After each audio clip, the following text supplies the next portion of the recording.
حضرت طلحہ رضی اللہ عنہ کا قاتل کون ہے؟ کبھی آپ نے ان کی منہ سے یہ بات سنی ہے؟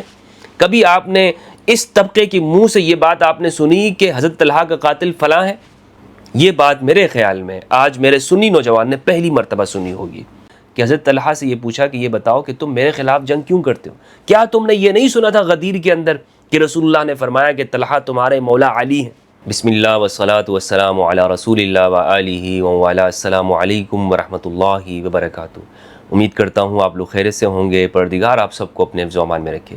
دوستو، آج ایک ایسا گروہ بھی پایا جاتا ہے کہ جو صحابہ کرام کے معاملات کی وجہ سے ایک دوسرے کی تکفیر کرتا ہے، یعنی ان کے سامنے اگر صحابہ کرام کے وہ معاملات جو ان کے آپس میں ہوئے، ہماری اہل سنت والجماعت کی جو اصح درجے کی کتابیں یعنی صحیح ترین کتابیں، ان سے بھی ان کے سامنے بیان کریں تو پھر یہ طبقہ فوراً سیخ پا ہو جاتا ہے، فتووں کی بھرمار کر دیتا ہے، دوسروں کو فوراً یہ کہتا ہے کہ دیکھو یہ وہ شخص ہے کہ جو صحابہ کے دشمنوں کے ساتھ کھڑا ہے، یہ تو فلاں ہے اور اس کو تم فلاں یعنی صحابہ کے جو دشمن ہیں ان کی صفوں کے اندر تم اسے شمار کرو۔ دیکھیں دوستو، صحابہ کرام کے معاملات جب اسے بیان کیا جاتا ہے، اس کی وجہ کیا ہے؟ اس کی بنیادی وجہ آج تک ہماری عوام نے اس کو سمجھا نہیں اور ان کو بتایا بھی نہیں کیا۔ جب آپ غلو کریں گے، یعنی جب صحابہ کرام رضوان اللہ علیہم کو آپ ان کا ایسا دفاع کریں گے کہ جس میں اہل البیت علیہم السلام ان کا موقف کمزور ہوتا ہو، تو آپ یہ دیکھیں گے کہ یہ غلو کر رہے ہیں، یعنی آپ انہیں ان کے مقام سے بڑھا رہے ہیں۔ مثلا میں آپ کو ایک مثال کے ذریعے اس کو واضح کرتا ہوں۔ ایک شخص آپ سے یہ کہتا ہے، کوئی مقرر ہے، کوئی خطیب ہے، مسجد کے ممبر پہ کھڑا ہو کر وہ آپ کے سامنے یہ بیان کرتا ہے کہ دیکھو وہ جو طبقہ ہے نا وہ صحابہ کا دشمن ہے، کیونکہ وہ یہ باتیں کر رہا ہے۔ اب جب عوام کے سامنے یہ بات کہی جائے گی، عوام تو اس کے اوپر فوراً یقین کر لیتی ہے، اچھا ٹھیک ہے جناب، تو پھر اس سے نفرت بھی کرنی ہے۔ لیکن یہ جو طبقہ جب یہ ممبر پہ کھڑا ہو کے یہ گفتگو کر رہا ہے، یہ دوسری حقیقت بیان نہیں کرتا، تو لہٰذا ایک ریسرچر کا کام یہ ہوتا ہے، ایک محقق کا، کہ وہ پھر اپنی کتابوں کو دیکھتا ہے، وہ کہتا ہے اچھا یار میں ذرا اس کو ان کتابوں کے اندر تو دیکھ لوں، یعنی کیا یہ بات صحابہ کرام رضوان اللہ علیہم کے بارے میں بخاری، مسلم، ترمذی، ابن ماجہ، نسائی، ابو داؤد، مسند احمد ہماری کتابوں کے اندر تو کہیں بیان نہیں ہے۔ اگر ہماری کتابوں میں بیان ہے تو جب آپ اس کو بیان کریں گے، ایک ریسرچر اس کو بیان کرتا ہے، تو اس سے پھر نفرت کم ہوتی ہے۔ لوگ یہ سمجھتے ہیں بھائی آپ اس کو بیان کیوں کر رہے ہیں؟ اس کے بیان کرنے کی وجہ یہ ہے، اور تاکہ ان لوگوں کی حقیقت بھی سامنے آئے نا، یعنی یہ طبقہ کہ جو یہ کہتا ہے کہ صحابہ کا دفاع ہونا چاہیے اور دفاع صحابہ کے نام پر تحریکات بپا کرتا ہے، دوسروں پر کفر اور بدعتی کے فتوے لگاتا ہے، ان کی حقیقت تو تب کھل کے سامنے آ جاتی ہے کہ جب ہم یہ دیکھتے ہیں کہ ایک طرف تو یہ کہتے ہیں کہ دوسرا شخص دشمنان صحابہ کے ساتھ کھڑا ہے، ان کے ساتھ اٹھتا بیٹھتا ہے، اور دوسری ہی جانب یہ ان لوگوں کی تعریف کر رہے ہوتے ہیں کہ جو حقیقت میں صحابہ کرام کے قاتلین ہیں، یعنی ایسی کتابیں لکھی جاتی ہیں کہ جو صحابہ کرام رضوان اللہ علیہم کے جو قاتلین ہیں ان کے دفاع کیے جاتے ہیں۔ واہ واہ واہ جناب، پھر بھی خود کو سنی کہا جاتا ہے۔ اس وقت ان کی غیرت کہاں چلی جاتی ہے کہ جب ہم یہ دیکھتے ہیں کہ مروان بن حکم کے دفاع میں کتابیں لکھی جاتی ہیں، مروان بن حکم کے عرس منائے جاتے ہیں، یعنی ان لوگوں کے کہ جنہوں نے اہل البیت کو شہید کیا، اہل البیت کے ساتھ ساتھ انہوں نے صحابہ کرام کو بھی شہید کیا ہے، یہ پھر بھی ان کا دفاع کرتے ہیں۔ ہاں، میں آپ کو ایک مثال دینا چاہوں گا، اور آج کی گفتگو ہماری اسی موضوع کے اوپر ہے۔ حضرت طلحہ رضی اللہ عنہ کا قاتل کون ہے؟ حضرت طلحہ کون ہے؟ طلحہ ابن عبید اللہ، یہ عشرہ مبشرہ کے صحابی، یعنی ہمارے ہاں اہل سنت والجماعت میں ان کو ان صحابہ کرام کی کیٹیگری میں رکھا جاتا ہے کہ جنہیں رسول اللہ صلی اللہ علیہ وآلہ وسلم نے ایک ہی مجلس کے اندر جنت کی بشارت دی ہے، عشرہ مبشرہ۔ حضرت طلحہ بدر کے اندر شریک نہیں تھے، اس وقت یہ شام بزنس کے لیے گئے ہوئے تھے، احد کے اندر شریک تھے، ان کے کارنامے ہیں، لیکن یہ امام علی علیہ السلام کے خلاف لڑے ہیں جنگ جمل میں، اور جنگ جمل میں ہی ان کی شہادت ہوئی ہے۔ ان کو قتل کرنے والے کون ہیں؟ کون ہے ان کا قاتل؟ آج کیوں نہیں بتایا جاتا؟ وہ لوگ کہ جو صحابہ کے دفاع کی بات کرتے ہیں، وہ لوگ کہ جو یہ کہتے ہیں کہ جناب دفاع صحابہ ہونا چاہیے، اور فلاں فلاں طبقہ وہ اہل سنت کا دشمن ہے، فلاں فلاں طبقہ وہ در حقیقت صحابہ کرام کا دشمن ہے، ان پر سب و شتم کرتا ہے، وغیرہ وغیرہ۔ لیکن یہ حقیقت کیوں نہیں بتاتے کہ حضرت طلحہ جو کہ عشرہ مبشرہ میں سے ہیں، ان کا قاتل کون ہے؟ کبھی آپ نے ان کی منہ سے یہ بات سنی ہے؟ کبھی آپ نے اس طبقے کی منہ سے یہ بات آپ نے سنی کہ حضرت طلحہ کا قاتل فلاں ہے؟ ہماری اہل سنت میں ابن عبد البر الاندلسی رحمہ اللہ نے اس بات کو صراحت کے ساتھ لکھا ہے کہ علماء اہل سنت میں یا محققین کے ہاں اس میں کوئی اختلاف نہیں ہے کہ حضرت طلحہ کا جو قاتل ہے وہ مروان بن حکم ہے۔ یہ بات میرے خیال میں آج میرے سنی نوجوان نے پہلی مرتبہ سنی ہوگی۔ پہلی مرتبہ سنی ہے آپ نے یا نہیں سنی؟ اگر پہلی مرتبہ سنی ہے تو ضرور بتائیے گا۔ یہاں میں موضوع کی جانب آنے سے پہلے میں آپ کو ایک شبہ کا ازالہ آپ کے سامنے کرنا چاہتا ہوں، اور وہ شبہ کیا ہے، بلکہ میں اس کو وسوسہ کہنا چاہوں گا کہ جو ناسبی حضرات ایک وسوسہ بھی ڈالتے ہیں۔ وہ وسوسہ یہ ہے، یہ لوگ کہتے ہیں کہ حضرت عثمان رضی اللہ تعالیٰ عنہ کو جو شہید کرنے والے لوگ تھے وہ مصر سے آئے ہوئے باغی تھے، وہ سبائی گروہ تھا۔ عبداللہ ابن سوا یمن سے آیا ہوا وہ یہودی کہ جس نے صحابہ کے درمیان میں ایسی باتوں کا آغاز کیا، امام علی کی الوہیت کا، صحابہ کرام کے خلاف، اور اپنی تحریک کو کامیاب کیا، اور وہ حضرت عثمان رضی اللہ تعالیٰ عنہ کو شہید کرنے میں کامیاب ہو گئے۔ حقیقت کیا ہے؟ یہ ایک شبہ ہے۔ اس شبے کو میں آپ کے سامنے گواہی پیش کرنا چاہوں گا کہ وہ ایک بہت کم تعداد میں وہ لوگ تھے، لیکن وہ کامیاب ہوئے۔ کیوں کامیاب ہوئے؟ اس کی حقیقت یعنی ہم یہ تو کہتے ہیں کہ کربلا میں امام حسین علیہ السلام کی شہادت ہو گئی، صحابہ کرام رضوان اللہ علیہم مدینہ میں تھے، اور آپ کا ساتھ دینے والے بہت کم لوگ تھے۔ ایک حقیقت بھی ہو سکتی ہے، اس کی وجہ یہ ہے کہ ہم اس بات کو مان سکتے ہیں کیونکہ کربلا وہ بلا شک و شبہ مدینہ سے دور ہے، لیکن خود مدینہ منورہ کے اندر جو صحابہ کرام مدینہ کے موجود ہیں، اہل مدینہ، انہوں نے حضرت عثمان رضی اللہ تعالیٰ عنہ کا دفاع کرنے کی طاقت رکھنے کے باوجود انہوں نے دفاع کیوں نہیں کیا؟ میں آپ کو گواہی آپ کے سامنے پیش کرنا چاہتا ہوں تاکہ یہ بات ہمارے سامنے واضح ہو جائے کہ یہ جو پروپیگنڈا کیا جاتا ہے کہ وہ جو باغی تھے نا، وہ اتنی زیادہ تعداد میں آ گئے اور انہوں نے مدینہ کے اوپر قبضہ کر لیا اور فلاں فلاں، اور وہ اس میں کامیاب ہو گئے، اور اس میں سبائی گروہ کا ہاتھ تھا۔ ایک اہل سنت والجماعت کے ہمارے جلیل القدر امام شمس الدین الذہبی رحمہ اللہ سے گواہی پیش کرنا چاہتا ہوں۔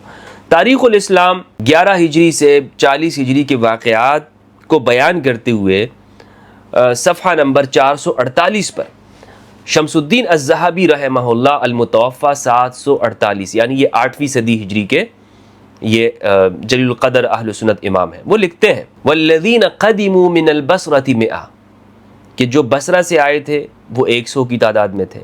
رأسهم حکیم بن جبلہ وکانوا یدا واحدۃ فی الشر، یہ لوگ حکیم بن جبلہ کی سرداری میں ایک ہی مٹھی بنے ہوئے تھے۔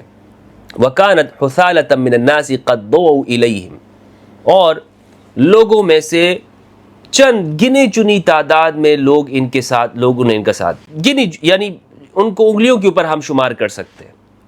وَكَانَ أَصْحَابُ النَّبِيِّ الَّذِينَ خَذَلُوهُ كَرِهُ الْفِتْنَةَ، اور صحابہ کرام رضوان اللہ علیہم نے حضرت عثمان رضی اللہ عنہ کو تنہا چھوڑ دیا، كَرِهُ الْفِتْنَةَ، کیونکہ وہ جنگ نہیں کرنا چاہتے تھے۔ وَظَنُّوا أَنَّ الْأَمْرَ لَا يَبْلُغُ قَتْلَهُ، انہوں نے یہ بات سمجھی کہ نوبت قتل کے اوپر نہیں آئے گی۔ فَلَمَّا قُتِلَ ندموا علی ما ضیعوا فی امرہ، کہ جب حضرت عثمان شہید کر دیے گئے تو پھر انہیں اپنی بات کے اوپر ندامت ہوئی۔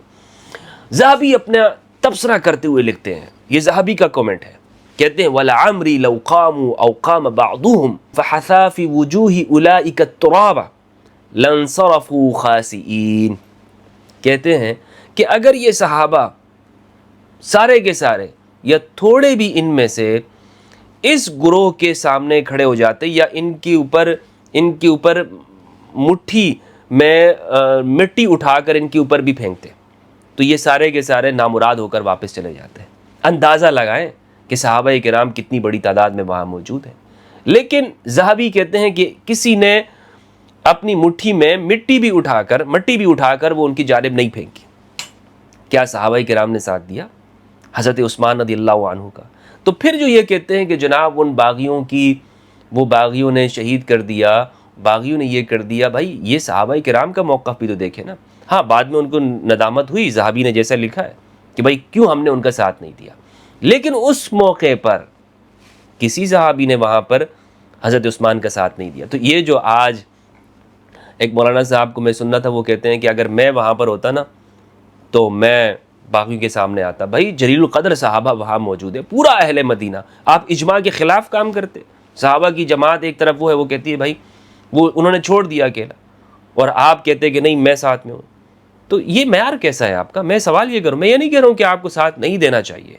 حضرت عثمان رضی اللہ تعالیٰ عنہ کا ساتھ امام علی علیہ السلام نے اپنے بچوں کو ان کی حفاظت کے اوپر لگایا، اپنے جگر کے ٹکڑوں کو سیدنا امام الحسین، سیدنا امام الحسن علیہم السلام، ان کو ان کی حفاظت کے اوپر لگایا، حضرت عثمان کی حفاظت پہ معمور کیا۔ لیکن میرے کہنے کا مقصد یہ ہے کہ یہ کہتے ہیں نا کہ ہم صحابہ کی اکثریت کے پیچھے چلنے والے ہیں، تو صحابہ کی اکثریت وہ کہاں پہ کھڑی ہوئی ہے؟ تو دوستو موضوع کی جانب میں آتا ہوں، اور موضوع ہمارا یہ ہے کہ حضرت طلحہ رضی اللہ عنہ کا جو قاتل ہے وہ کون ہے؟ میرے سامنے ہے المعجم الکبیر۔ المعجم الکبیر کی روایت ہے، روایت نمبر 200 ہے اور 201۔ میں ترتیب کے ساتھ میں آپ کے سامنے یہ چیزیں پیش کروں گا تاکہ ایک ایک بات آپ کے سامنے واضح ہوتی جائے۔ کہتے ہیں حدثنا یحییٰ بن بکیر، ہمیں بیان کیا یحییٰ بن بکیر نے، قال، وہ کہتے ہیں قتل طلحہ بن عبید اللہ رضی اللہ عنہ، حضرت طلحہ کو شہید کیا گیا یوم الجمل، جمل کے دن میں۔ اس سے یہ بات معلوم ہوئی کہ وہ جمل میں شہید ہوئے، یعنی جنگ جمل میں۔ اگلی جو روایت ہے وہ قیس بن ابی حازم سے ہے، وہ کہتے ہیں قال رأیت مروان بن الحکم حین رمی طلحہ یومئذ بسہم، وہ کہتے ہیں کہ میں نے مروان بن حکم کو دیکھا، کب؟ جب رمی طلحہ یومئذ بسہم، کہ جب تیر کے ذریعے سے حضرت طلحہ کو مارا گیا۔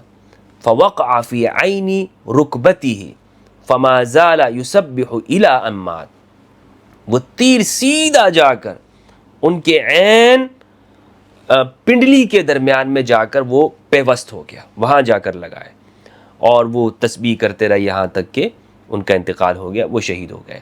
مجمع الزوائد و منبع الفوائد انہوں نے روایت لائی ہے، اور روایت کا نمبر ہے 14822، اس میں یہی بات ہے۔ کہتے ہیں رواہ الطبرانی و رجالہ رجال الصحیح، اس میں بالکل وہی بات ہے جو میں نے پچھلی روایت میں بیان کی، لیکن یہاں پر یہ کہتے ہیں رواہ الطبرانی و رجالہ رجال الصحیح، اس کو طبرانی نے روایت کیا اور اس کے جو راوی ہیں وہ صحیح کے راوی ہیں۔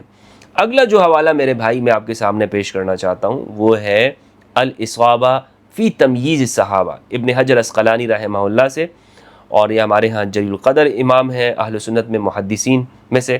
یہ کہتے ہیں وروا ابن عساکر، ابن عساکر نے روایت کیا ہے من طرق متعددۃ، متعدد طرق سے، ان مروان ابن الحکم، کہ مروان ابن الحکم هو الذی رماہ فقتلہ منہا، وہی شخص ہے کہ جس نے، مروان وہ شخص ہے کہ جس نے حضرت طلحہ کو تیر مارا تھا اور قتل کیا تھا۔ اور یہ بسند صحیح، وَأَخْرَجَهُ ابو القاسم البغوی بسند صحیح، اور اسے ابو القاسم البغوی نے نقل کیا ہے کمزور سند کے ساتھ نہیں، بسند صحیح۔